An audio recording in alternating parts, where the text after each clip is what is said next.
J'ai toujours aimé la chasse et plus particulièrement celle de la sauvagine. Pourtant, j'ai toujours aimé les animaux et tout ce qui tournait autour. Comment expliquer qu'on puisse, avec la même passion, chasser les animaux et les aimer?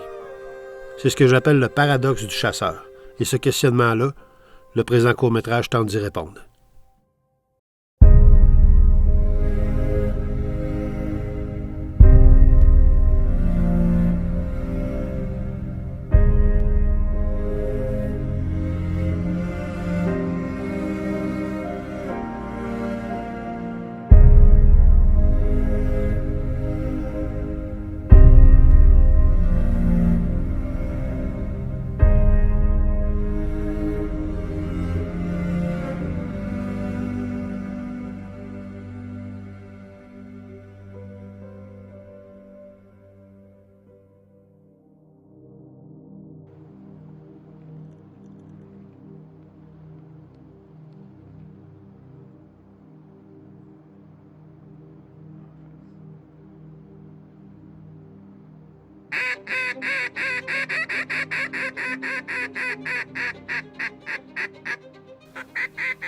Sébastien, tu es biologiste, tu es quelqu'un qui est passionné des animaux, mais tu chasses.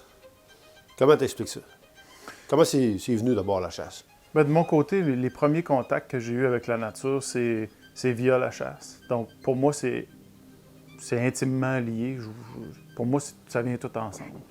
Puis, comme je dis souvent, je ne serais pas biologiste aujourd'hui si mon père ne m'avait pas amené chasser le canard avec lui. Puis à ta question, comment on peut chasser puis en plus aimer les animaux, je pense que ça vient de l'amour de la ressource. On pratique une activité qui est une passion, qui vient chercher nos émotions. Et ce qu'on veut, c'est revivre ça, jour après jour, après jour, après jour.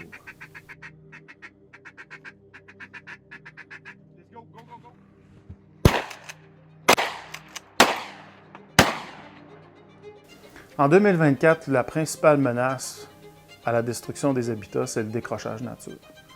Et moi, je vois la chasse comme un des multiples moyens pour raccrocher les gens à la nature, raccrocher les jeunes, les amener ailleurs qu'en face de leur écran, puis en face de leurs jeux vidéo. Il y a d'autres moyens aussi de raccrocher la nouvelle génération à la nature. Il y a l'ornithologie, il y a la marche, il y a l'escalade, donc toutes les activités qui se déroulent en plein air. Puis la chasse en fait partie de ces moyens-là pour faire en sorte que les gens s'intéressent à la nature, aillent dehors et aiment ce qu'ils voient, puis aient le désir de le protéger dans l'intérêt des générations futures. Back.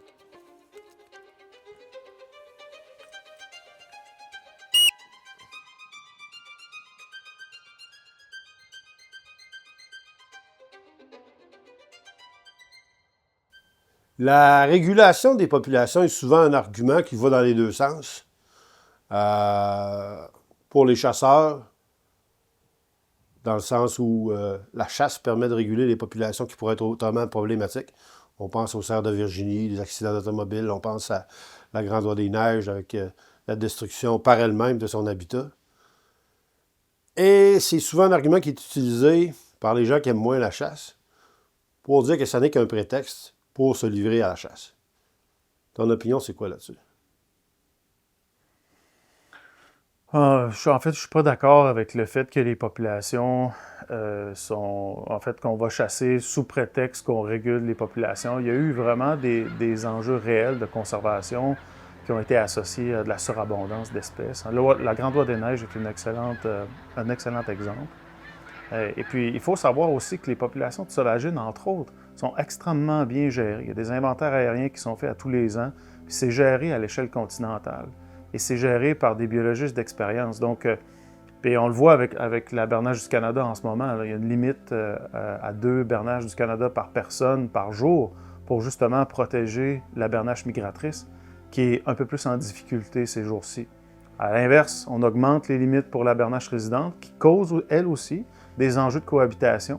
Puis, donc, la limite de 10 a été instaurée justement pour ça, pour faire en sorte qu'on diminue les enjeux de cohabitation qui sont associés à la bernache résidente. Donc, on a un parfait exemple avec une même espèce, des limites différentes pour tenir en compte de réalités de population qui sont totalement différentes. La chasse comme outil de rapprochement de la population avec la nature, au même titre que d'autres activités, dans le but ultime de protéger les habitats où vit la faune. J'avais pas pensé à celle-là.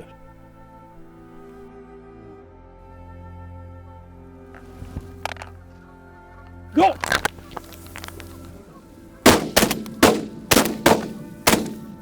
Pas trop, les gars, là. On mettra du foin par-dessus. Mon ami Marc Bois. Vote à gauche, en faveur du contrôle des armes à feu, amoureux fini de la nature. Et pourtant. Par là. Marc, tu es un passionné des animaux, tu es un ornithologue accompli. Tu as une page Facebook, puis YouTube surtout, Vimeo aussi sur les oiseaux qui est passionnante. Mais tu chasses. Comment t'expliques ça, le paradoxe là, d'admirer la nature mais de chasser en même temps? Ben moi, François, je vais te dire que je ne vois pas ça nécessairement comme un paradoxe. Ça dépend de notre interprétation qu'on donne aux choses, puis ça dépend aussi de la définition des choses. J'aime ça comment tu as posé la question, parce que tu dis que j'aime les animaux. Pour t'illustrer ça, je vais te faire une analogie. Mettons un individu qui vient de gagner un gros héritage. On va l'appeler François. Merci. Puis François pourrait prendre son héritage, puis acheter des blocs ou placer son argent pour la faire fructifier, puis avoir encore plus d'argent, puis tout ça. Mais François aime la nature, puis François, il achète un terrain, un domaine en Beauce, un beau domaine boisé. Puis, sur ce domaine-là, il se promène là durant l'été, il va voir les oiseaux, il écoute les grenouilles, il amène ses petits-enfants, il ramasse des champignons, ils sont là en famille, il y a un beau petit chalet là-dessus, il fait un petit feu de bois quand il revient. Alors, François est heureux dans son domaine. Mais François, au mois de novembre de chaque année, prend sa scie mécanique, puis il coupe une dizaine de cordes de bois pour chauffer son petit poêle à bois qui est dans son camp, parce qu'il aime entendre crépiter le bois, puis il aime l'odeur de la résine, et ainsi de suite. Est-ce qu'on va dire François n'aime pas les arbres parce qu'il a coupé du bois? Jamais on va dire ça, parce qu'on ne reconnaît pas les arbres comme étant des êtres vivants. Pourtant, c'est des êtres vivants, puis François, indéniablement, aime la nature. Ben moi, je me vois un petit peu de même. La question que tu posais, c'est t'aimes les animaux, comment tu fais pour chasser? Qu'est-ce que ça veut dire aimer les animaux? Aimer les animaux, ça peut vouloir dire aimer les animaux de compagnie, aimer ça, les flatter, se faire licher par eux autres, se faire coller, leur faire des finesses. Mais ça peut vouloir dire aussi aller les observer en nature. Ça peut vouloir dire écouter leurs chants, essayer de les identifier, de les prendre en photo. Alors moi, j'aime tout ça. Et j'aime aussi les animaux de compagnie. Mais j'aime aussi chasser les animaux. Certains animaux, pas tous les animaux, bien sûr. Certains animaux qui sont réputés pour leur valeur gastronomique. Et j'aime les manger aussi. Comme François coupe du bois, puis qui aime son petit feu de bois. Alors, c'est pour ça que je n'y vois pas un paradoxe. Et puis, dans le cas de la chasse, ben, au lieu d'être seulement en contemplation, on est en action. Là, on se sert de toute notre connaissance qu'on a sur la nature pour aller récolter quelques gibiers pour pouvoir faire des bonnes bouffes. Bonnes bouffes qu'on ne pourrait jamais avoir nulle part. Nulle part. Et si j'ai quelque chose que je remercie au point de vue de la gestion de la faune au Québec et probablement au Canada, c'est qu'on ne peut pas commercialiser la faune sauvage. Alors, des ragoûts de chevreuil, par exemple, vous n'aurez pas ça dans un restaurant. Vous allez avoir du chevreuil d'élevage, mais pas du chevreuil sauvage. Vous n'aurez pas de perdrix. Vous ne pouvez pas manger de perdrix. On ne peut pas manger de truites mouchetées ou de saumon de l'Atlantique sauvage. Alors, quand on fait un repas avec des animaux sauvages, c'est unique. Ça faudrait une fortune dans un restaurant. Alors, imaginons là, un petit ragoût de chevreuil au cèpe d'Amérique, et puis une petite entrée de bécasse à la royale avec un bon petit vin rouge. Jamais on n'aura ça nulle part. Alors, voilà pourquoi j'aime la chasse. Pourquoi je ne considère pas que c'est un paradoxe, mais que c'est plutôt une continuité. Si je résume la pensée de mon ami Marc, il n'y aurait pas de paradoxe dans le fait d'admirer la nature tout en prélevant une partie pour nos fins, en autant que ce soit fait de manière éthique. D'ailleurs, parlant d'éthique, on se demande parfois si les chasseurs font des efforts pour que le prélèvement se fasse d'une manière appropriée. Pierre Lapointe, tu fais une sortie ce matin avec des gens de l'Association des sauvageonniers de la Grande Région de Québec. Oui. Pourquoi? Pourquoi? Bien, pour donner, c'est des gens qui débutent, là, ils font partie d'un programme d'initiation à la chasse à la sauvagine de différents niveaux. Ça m'arrête un peu. On les entend tirer. Ils viennent d'en récolter 2. Oui. Ben oui. Fantastique.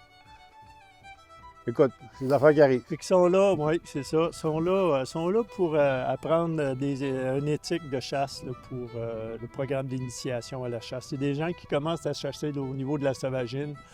Il y a des chasseurs qui sont déjà très familiers avec le milieu de chasse, mais au niveau du chevreuil, puis le petit gibier, puis l'orignal. Mais la sauvagine, c'est un petit monde un peu particulier parce que c'est différent. C'est des chasses de groupe, puis étant donné qu'on est des chasses de groupe, on se côtoie beaucoup dans des champs, comme vous avez pu voir, là, dans des champs agricoles ou des terres ou au bord du fleuve. Ça prend une éthique un petit peu particulière pour être capable de se côtoyer avec une bonne harmonie là, entre les chasseurs. Puis c'est une partie bien importante pour le respect de chacun. Puis aussi, quand on chasse sur des terres qui sont la propriété privée pour des cultivateurs, comme là, ici, on est dans un milieu agricole, bien, il faut respecter aussi ces milieux-là. Donc, il y a une éthique aussi à respecter dans ce sens-là. Quand on emprunte ou quand un propriétaire va nous donner accès à ces terres, bien, il faut respecter ça, puis respecter son terrain, son territoire, puis pas laisser tous nos déchets ou des choses. Quand on fait des caches ou on va faire du tir, comme vous avez pu entendre, bien, après la chasse, quand la chasse est terminée, bien, c'est important d'aller ramasser tous les résidus que notre chasse va avoir produits. Là. La question qui tue, Pierre. Oui. Tous les chasseurs que je connais aiment la nature, aiment les animaux, Oui. mais vont à la chasse. Oui. Comment t'expliques cette contradiction-là? C'est juste un équilibre faunique à quelque part. La chasse, c'est pas moi qui l'ai inventé, puis c'est pas la génération qui me précède. Ça date des millénaires. La chasse, c'est un besoin au niveau... ça a été créé un besoin au niveau alimentaire, mais ça devient aussi un équilibre faunique. Le regroupement des sauvageonniers en association dans le but de favoriser la transmission des connaissances et de l'éthique de la chasse.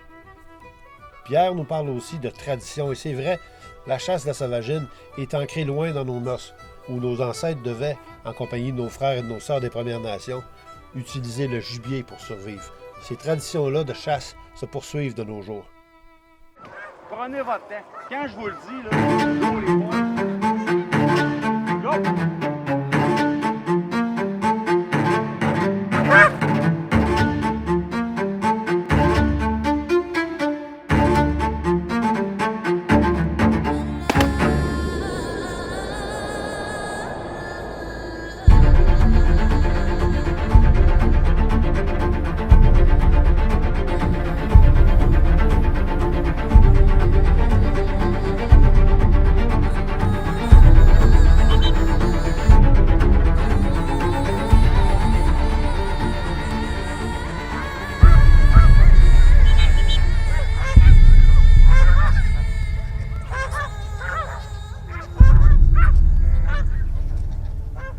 La chasse à Grand-Droit-des-Neiges est quand même ancrée dans ta famille depuis un bout de temps.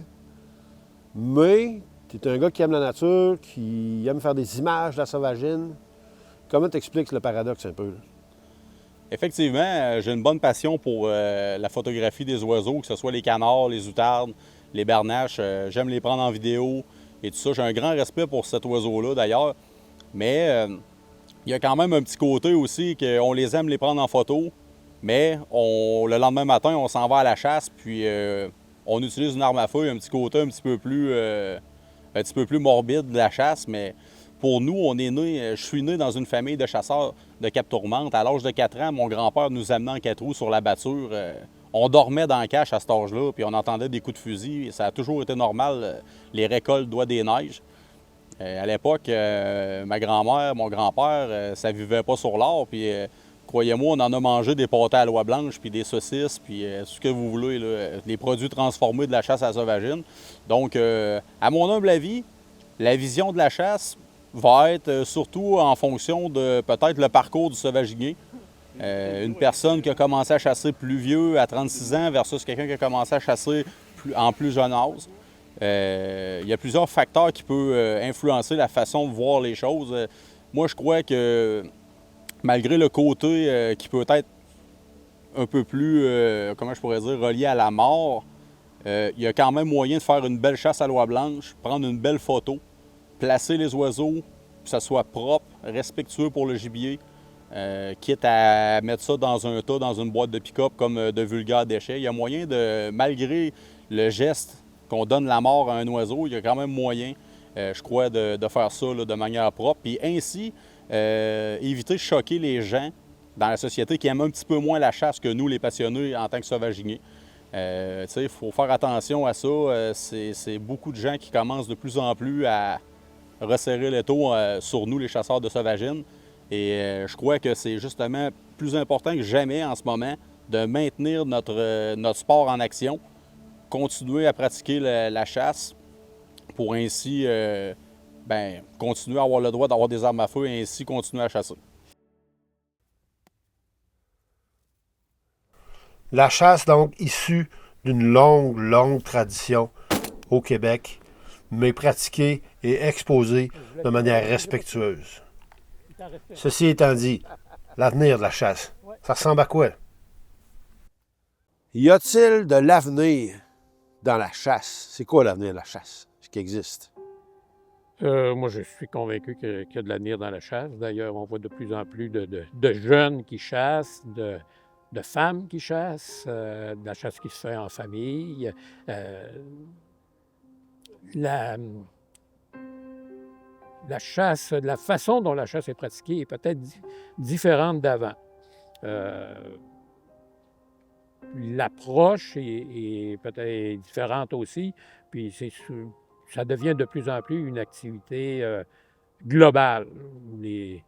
Des familles vont marcher en forêt, vont récolter des champignons et puis vont récolter 1 ou 2 perdrix, puis vont venir et vont cuisiner ça en famille.